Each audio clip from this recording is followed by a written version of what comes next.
हमारी वेस्टिबुलो cochlear nerve जो कि क्रेनियल नर्व नंबर 8 है। इसके ये सेंसरी नर्व है जिसमें 2 सेट ऑफ फाइबर है, वेस्टिबुलर एंड कॉक्लियर। ये लीव करेंगे, ये नर्व लीव करेगी anterior surface of the brain को between the pons and medulla oblongata से और क्रॉस करेगी पोस्टीरियर क्रेनियल फोसा को और एंटर कर देगी इंटरनल एकॉस्टिक मीएटस में विद द फेशियल नर्व। ठीक है, फेशियल नर्व के साथ ही जाएगी ये। पहले हम इसके देखेंगे वेस्टिबुलर फाइबर्स। ठीक है, ये जो है सेंट्रल प्रोसेसेस होते हैं नर्व सेल्स के ऑफ द वेस्टिबुलर गैंग्लियन। इस वेस्टिबुलर गैंग्लियन के ये सेंट्रल प्रोसेसेस हैं नर्व सेल के, situated in the internal acoustic meatus. Vestibular fibres originate होते हैं from vestibule and semicircular canal, इसीलिए ये कंसर्न होते हैं with the sense of position and movement of the head. Next हमारे फिर कॉक्लियर फाइबर्स। ये कॉक्लियर फाइबर्स है, ये सेंट्रल प्रोसेस होते हैं nerve sales of the spiral ganglion of the cochlea.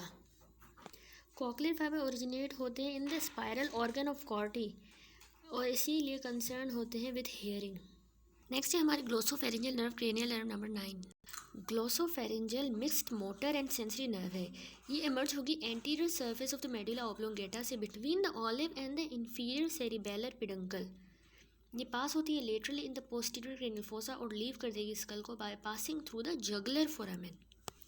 Superior and inferior sensory ganglia located होते हैं on nerve जैसे ही वो पास होगी through the foramen.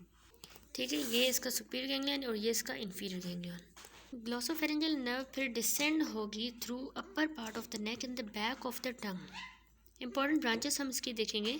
Tympanic nerve pass होगी to the tympanic plexus. Tympanic nerve देगी जो कि पास होगी टिम्पैनिक प्लेक्सस में। In the middle ear preganglionic parasympathetic fibres for parotid salivary gland leave करेंगे प्लेक्सस को as a lesser petrosal nerve. ये as a lesser petrosal nerve इस plexus को लीव करेंगे। ये साइनैप्स होंगे इन द ऑप्टिक गैंग्लियन, इस optic ganglion में ये जाके फिर साइनैप्स होंगे।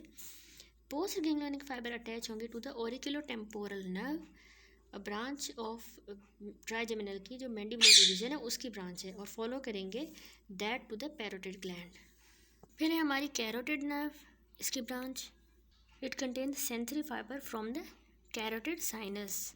ठीक है, ये आप देख सकते हैं इस फिगर में। For pressoreceptor mechanism for the regulation of blood pressure और carotid body chemoreceptor mechanism for the regulation of heart rate and respiration. Next है हमारी nerve to the stylopharyngeus muscle. ये सोल मसल है जो कि supply होता है bye glossopharyngeal nerve. इसके अलावा हमारी फेरिंजियल ब्रांचेस भी हैं, रन करती हैं टू द फेरिंजियल प्लेक्सस और रिसीव करती हैं branches from the vagus nerve and sympathetic trunk.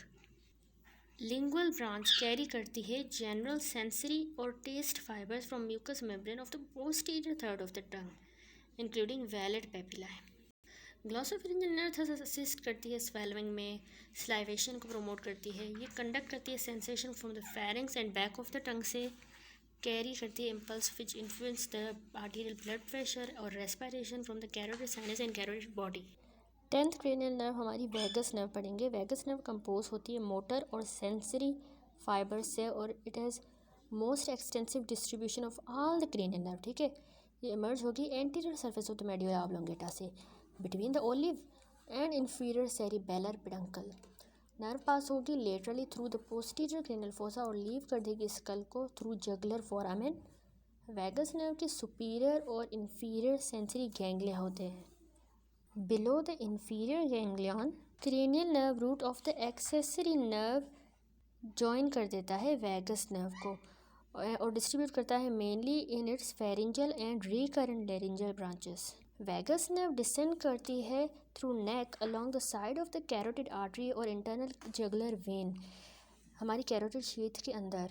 ये पास होती है थ्रू मेडिस्टिनम थोरैक्स में और पास होती है behind the root of the lung और एंटर करती है हमारे एब्डोमेन में through oesophageal opening in the diaphragm. Important branches हम इस वैगस नर्व के सबसे पहले हेड एंड नेक में देखें तो है ऑरिक्यूलर ब्रांच। ऑरिक्यूलर ब्रांच सप्लाई करती है हमारे पीना को, एक्सटर्नल ऑडिटरी मीएटस को और टिम्पैनिक मेम्ब्रेन को। फिर हमारी फेरिंजियल ब्रांच होती है। ये फेरिंजियल ब्रांच में नर्व फाइबर होते हैं from the cranial part of the accessory nerve. ये ब्रांच जॉइन करती है हमारे फेरिंजियल प्लेक्सस को और सप्लाई करती है मसल ऑफ द फेरिंग्स को सिवाय स्टाइलोफेरिंजिस को और सॉफ्ट पैलेट को भी करती है सिवाय टेंसर वेलाए पैलेटिनी की, यानी सॉफ्ट पैलेट के भी मसल्स को करेगी सिवाय टेंसर वेलाए पैलेटिनी। दूसरी इसकी ब्रांच है सुपीरियर लैरिंजियल नर्व। ठीक है, ये जो है डिवाइड होती है into internal and external laryngeal nerve. Internal laryngeal nerve की सेंसरी है म्यूकस मेम्ब्रेन को और piriform fossa of the larynx को down as far as the vocal cord तक। और एक्सटर्नल लैरिंजियल नर्व होगी जो इसकी, ये इंटरनल और ये एक्सटर्नल। जो एक्सटर्नल है ये मोटर है और ये लोकेटेड होती है close to the superior thyroid artery. ये सप्लाई करती है हमारे क्रिकोथायरॉयड मसल को। नेक्स्ट है हमारी रिकरेंट लैरिंजियल नर्व। ये हुक होती है around the first part of the subclavian artery के। ठीक है, ये हुक होती है फर्स्ट पार्ट से on the right side and then ascend होती है in the groove between the trachea and the oesophagus. जबकि लेफ्ट साइड पे ऐसा होता है कि ये जो नर्व है ये हुक होगी around the arch of the aorta. ठीक है, यहाँ से, और असेंड होगी into the neck between the trachea and the oesophagus. Nerve is closely related to the inferior thyroid artery और सप्लाई करती है all the muscles of the larynx को सिवाय क्रिकोथायरॉयड मसल को।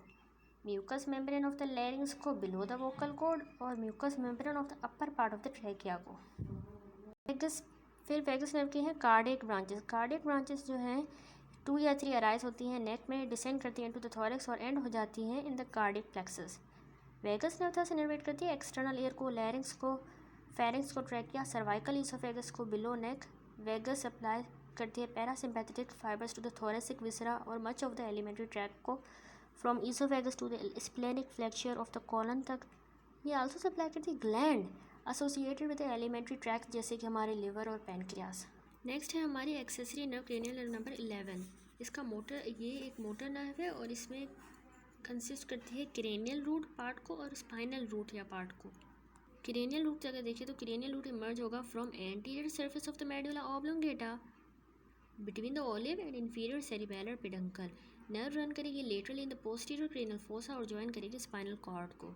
स्पाइनल रूट देखें तो ये अराइज होगा nerve cells in the anterior grey column या horn of the upper 5 segments of the cervical part of the spinal cord. Nerve ascend होगी alongside the spinal cord और enter करेगी skull को through foramen magnum. ये फिर turn होगी laterally और join करेगी क्रेनियल रूट को। दो रूट्स यूनाइट होंगे और लीव करेंगे स्कल को थ्रू जगुलर फोरामेन। रूट्स फिर सेपरेट होंगी, क्रेनियल रूट जो है वो ज्वाइन करेगा वैगस नर्व को। ठीक है, आप इसमें देख सकते हैं ये क्रेनियल रूट है, ये स्पाइनल रूट, जो क्रेनियल रूट है ये फिर ज्वाइन कर देगा हमारी इस वैगस नर्व को। ठीक है, और डिस्ट्रीब्यूट होगा to its branches to the muscle of soft palate और फेरिंग्स को विया फेरिंजियल प्लेक्सस और मसल्स ऑफ द लैरिंग्स को सिवाय क्रिकोथायरॉयड के। स्पाइनल रूट जो है वो रन करेगा डाउनवर्ड और लेटरली और एंटर करेगा deep surface of the sternocleidomastoid muscle. ठीक है, ये स्टर्नोक्लेडोमास्टोइड मसल के इसका स्पाइनल रूट क्रॉस करेगा इसके डीप और इसको ये सप्लाई भी करेगा और फिर ये क्रॉस करेगा posterior triangle of the neck को सप्लाई करेगा हमारे ट्रेपेजियस मसल को। क्रेनियल रूट जो है वो कंसीडर होता है accessory to the vagus nerve by providing large part of the motor component of the vagus. General terminology में क्रेनियल रूट कंसीडर होता है to be part of the vagus nerve, जबकि spinal root consider होता है to be the 11th cranial nerve. Cranial nerve number 11 accessory nerve. Thus accessory nerve control करती है movement of sternocleidomastoid trapezius muscle, 2 large muscle in the neck and back. Next है हमारी cranial nerve number 12 last, hypoglossal nerve. ये motor nerve होती है, emerge होगी anterior surface of medulla oblongata between the pyramid and olive. ये cross करेगी posterior cranial fossa को और लीव करेगी स्कल को थ्रू हाइपोग्लॉसल कैनाल। नर्व फिर पास होकर डाउनवर्ड और फॉरवर्ड इन द नेक और क्रॉस करेगी internal and external carotid arteries को और रीच करेगी टंग को। In upper part of its course C1 fibres from the cervical plexus इसको ज्वाइन कर देंगे। इंपॉर्टेंट ब्रांचेस अगर हम इसकी देखें, सबसे पहले हमारी मेनिंजियल ब्रांच है। नेक्स्ट है हमारी डिसेंडिंग ब्रांच।